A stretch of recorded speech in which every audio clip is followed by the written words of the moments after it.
Greetings everyone, Digital Extremes released update 31.2 with Warframe Augment buffs. Firstly, they said the following before we get to those changes. As mentioned in our last dev stream, we set out to buff a selection of augments that were underused according to our statistics. Our goal is to bring these augments up to speed and align them with our more popular augments. The buffs below are merely additions onto what already exists in the game. This won't be our only batch, so expect to see more augment changes in the future. First off, we have Ash's Smoke Shadow. The augment now conceals allies within 15 meters for 8 seconds, while also adding a 150% critical hit chance buff while the player is in stealth. Titanic Rumbler for Atlas. Rumblers now have 300% health and 400% damage, with 300% more range to hit multiple enemies with its melee attack. Baruch's Endless Lullaby. In addition to the finishers, Lull's refill duration now triggers when a sleeping enemy is directly killed. Does not trigger on assists and can only be triggered once per 3 seconds. Excalibur's Furious Javelin. The melee damage is now increased to 15% at maximum range from 10. For Excalibur's Surging Dash, they have doubled the melee combo counter gained.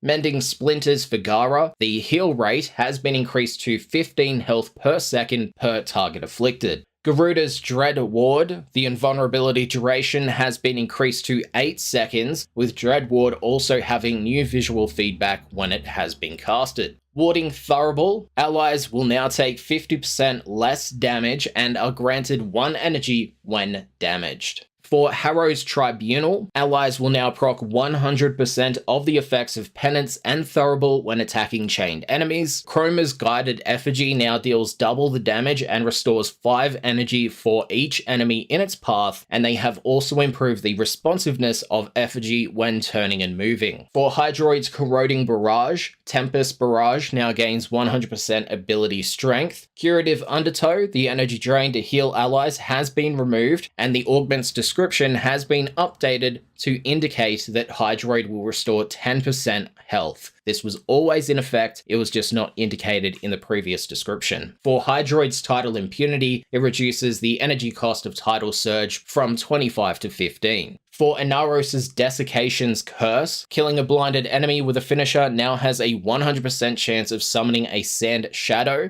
and they have increased Sand Shadow's damage by double. For Inaros's Elemental Sandstorm, Sandstorm now has a 100% chance of inflicting status effects, and Sandstorm has also received a 50% increase to range. Lastly, for update 31.2's changes to augment mods, we have Rifthaven for Limbo. Allies banished to the Rift will have 25% of their maximum health restored every second. So, that concludes this video, the Warframe Augment buffs with update 31.2. If you missed out on the other videos covering this update, such as the additions to the dojo, changes to Hydroid, Garuda, and Chroma, plus the explosive barrel changes, videos are up on the channel if you want to go watch them. Otherwise, thank you for watching, and I'll see you next time. Peace.